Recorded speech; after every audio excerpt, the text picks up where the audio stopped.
I am the greatest. But dude, you ain't the greatest. You're out there like, I'm living the dream. You ain't living a dream. That ain't a dream you're living. I don't end up doing things that are destructive when I'm busy doing things that are constructive. The truth is, I was never a drug addict. I just had too much free time. The people that operate this planet, the handful, the 1%ers, have different information than you have.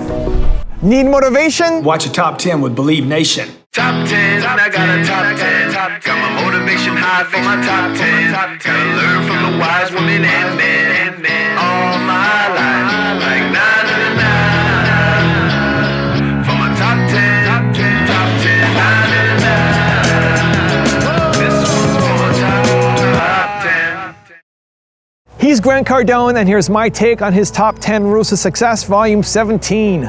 Enjoy.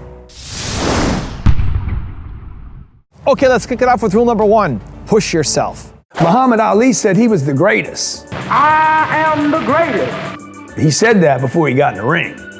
I know a lot of you out there think you're like, I am the greatest, but dude, you ain't the greatest. You're out there like, I'm living the dream. You ain't living a dream. That ain't a dream you're living. So when you're hearing this and you're like, man, I like what he just said. Yeah, because you agree with it or you needed it. Because if you agreed with it, that doesn't help you grow.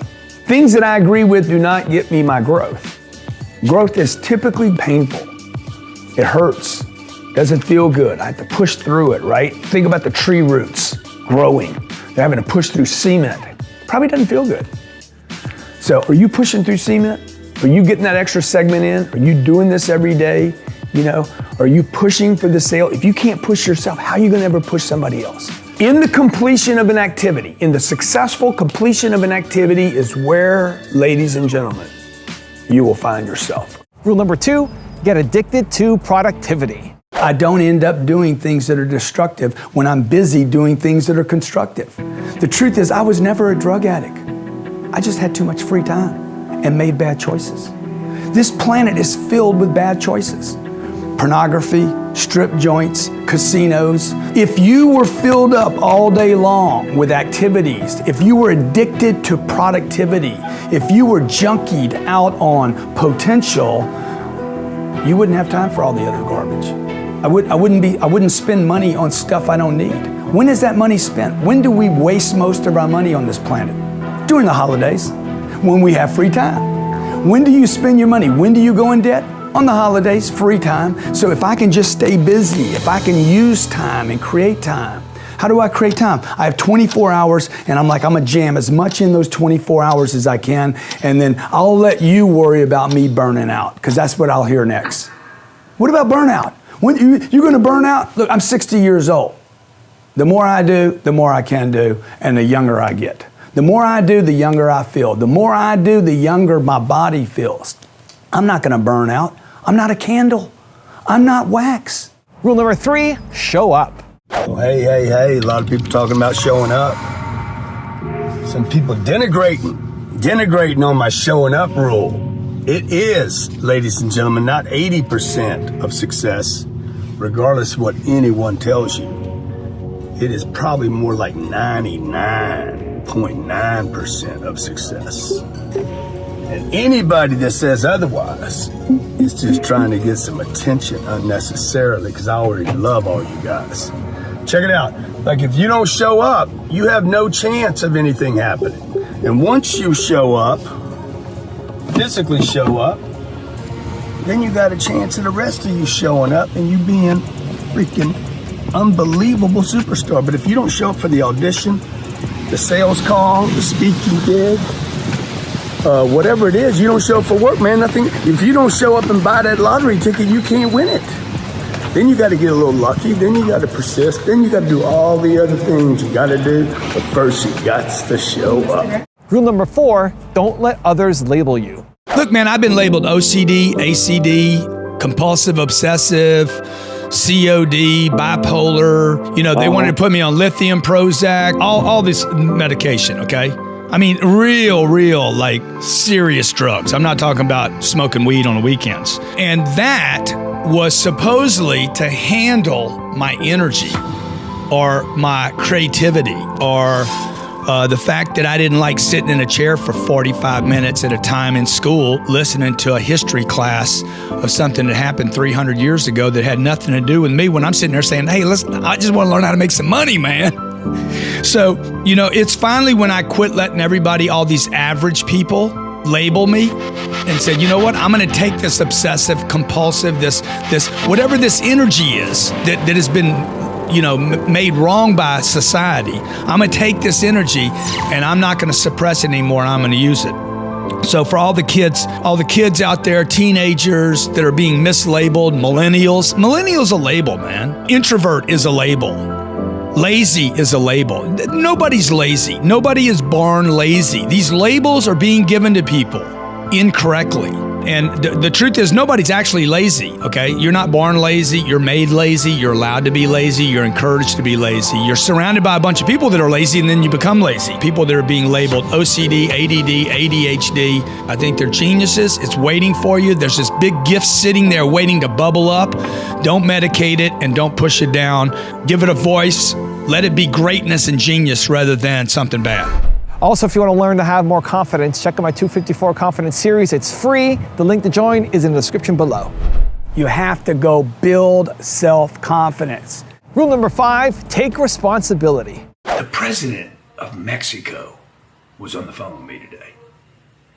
Now, that is so cool. But what I'll tell you what it was, because I've been making decisions to change my network. I'm tired. I over and over. I am sick and tired of the same group that maybe for whatever reason they're just not happy with something I did. And he did that, and he did this, and he said that, and I didn't like that. So boring, right? But dude, I'm like, okay, I want to play big games. I need a new story, right? Yeah. So I made the decision. I went on the chalkboard and started saying, new friends, new network. Don't complain about them. They are where they are. It's not anybody else's fault. No. Whatever I'm getting in my life. It's us. We're not satisfied with that game. I want a different game. I want a new game. Because everybody else is hanging around those people. They're fine. They're all having a good time. And I'm the one disappointed. Yeah. So I'm the one that has to go to the chalkboard and map out, I need a new network. It's not his fault. It's not, don't be disappointed with him. I need to change. Nobody else in the world needs to change. And so ever since I was 25 years old, when I went to a treatment center and had to confront my drug addiction, the one thing I learned there that was so valuable was you are responsible. Then they confused me with, you're responsible, but it's not really your fault because you got a disease. I'm like, which one is it? Am I responsible? Or do I, and I chose to say, hey, it's not the disease. I am responsible. And I haven't used drugs for 36 years. So, super well done. Now I need to apply that same calculation to, I want to change my network. On the phone with the president of Mexico. Rule number 6, master sales. You need to learn how to communicate with people. Okay, the site here says, the PowerPoint says, learn to become a professional salesperson. When I think of the professional salesperson, I think about a professional communicator. Someone who knows how to make contact. Someone who knows how to control a conversation. I don't think about a swindler. I don't think about a tricky dude. I don't think about a huckster. I don't think about a scam artist. I think about, dude, this guy showed me something I didn't know. You know how many things that I almost bought were the wrong thing, but a professional salesperson with a full pipeline said, no, dude, you don't want that.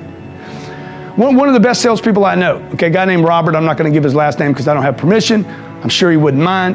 $25 billion worth of real estate. Hey, Robert, is this a good deal?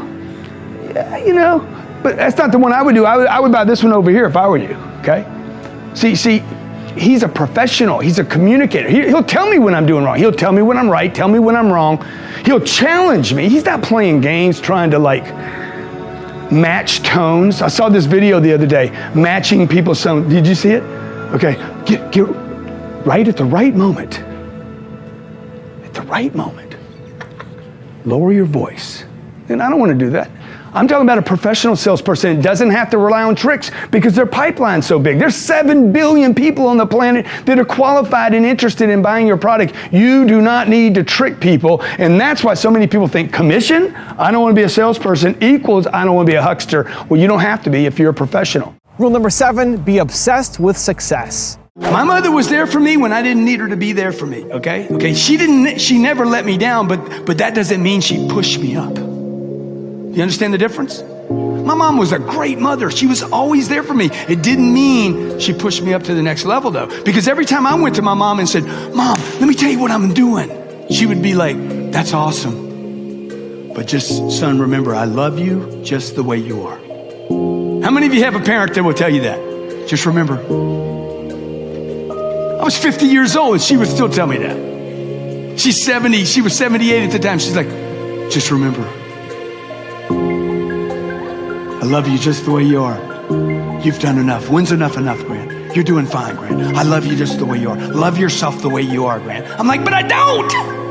I can't lie to myself. I do not love I don't. Chuck knows what I'm talking about. Chuck hates himself. Chuck knows he can do more. Chuck, am I right, Chuck? And then he's trying to communicate that to his wife for his wife to get it. And his wife is like, Chuck, what's wrong with you? Are you broken? Chuck, you need a therapist. Okay? And then he's going to go see the therapist like I did. And the therapist is going to be like, oh, yeah, you got ADD.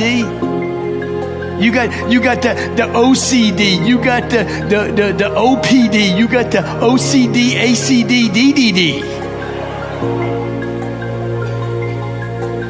You know? I said, no, I got the OSD. I'm obsessed with success disease. I'm obsessed. And I want my damn $200 back. Don't tell me I'm ADD. I take an offense to that. Okay, I don't add, I multiply. I'm trying to figure out how to run 70 businesses and have 70,000 employees. I'm not worried. What you worried about? You worried about how many browsers I got open in my mind? Rule number 8, study the 1%. The people that operate this planet, the handful, the 1%ers, have different information than you have. Okay? They're not talking about going to college. They're not talking about saving money. You don't hear wealthy people talking about, I need to buy a house. Warren Buffett. You know Warren Buffett? Warren Buffett's not like, I need to buy a house. I have to have a home to live in. Warren Buffett bought one house his whole life. He never talks about it. What's he buying? He's buying businesses. What's he investing his money in? Businesses. Right? He's not buying a house where money dies. Rule number 9, invest. When Steve Jobs died, where did his money come from? Apple. One place was Apple. He owned some Apple stock. But that was not the majority of his wealth. Majority of Steve Jobs' wealth when he died was from? No, iTunes is Apple. No. It was an investment. Look it up. What's the name of the company? Everybody's going to know the name of the company as soon as that.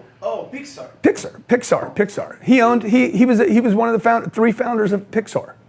That's where most of his wealth was, from investments. So to get to the top of the food chain, you got to get to the legacy wealth, to be able to leave your family something, which is really what everybody wants to do. Once you have the BMWs, you have the BMWs. Once you have the country club, you have the country club. Once you have the Gucci belt, you have the Gucci belt. Once you go on a yacht trip, you go on the yacht trip. Once you fly first class, well, you've done it. Even when you go out and buy your own plane, you've done it. At some point, you're going to be like, okay, now what? Now what? When do I start giving back? You're not going to give back to society until you create indestructible wealth, which is really what everybody wants to do. Everybody wants to give more and help out more and make a difference. And rule number 10, the last one before a very special bonus clip, is change. How many of you want to change? 2 things if you want to change. Number 1, you got to change. You want to change a little bit? Change a little bit. You want to change a lot? Change a lot.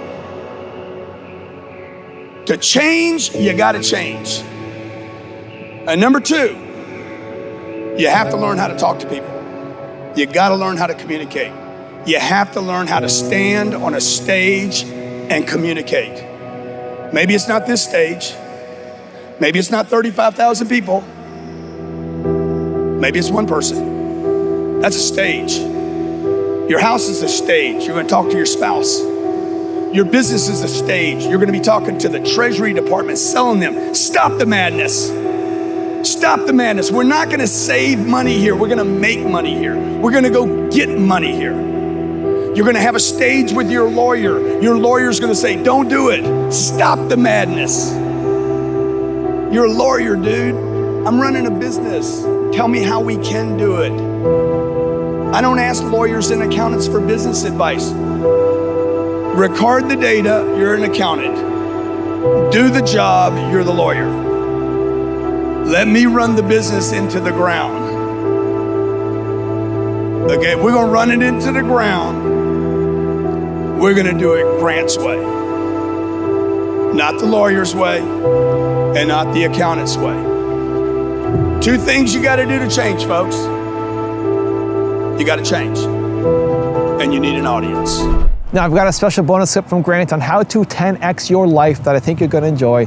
But before that, it's time for the 3-point landing question. Let's go from just watching a video to taking action. Here we go. Question number 1.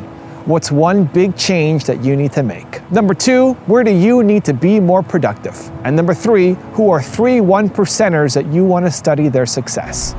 What is 10x? What is it for you? 10x is defined as a concept where you would scale your business and or your ideas, to which point you would create a life, not a business. You would create a life without limitations. My business gives me my life.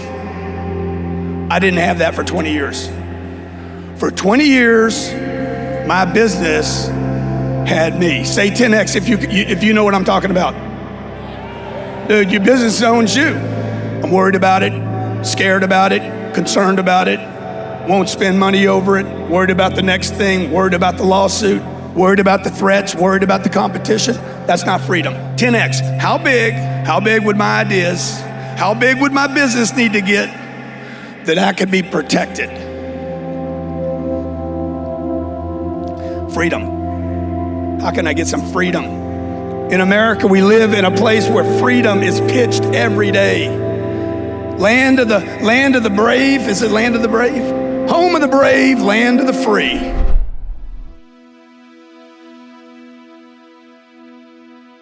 If you want more Grant Cardone, check out the top 50 rules video I made on him. The link is right there next to me. I think you'll enjoy it.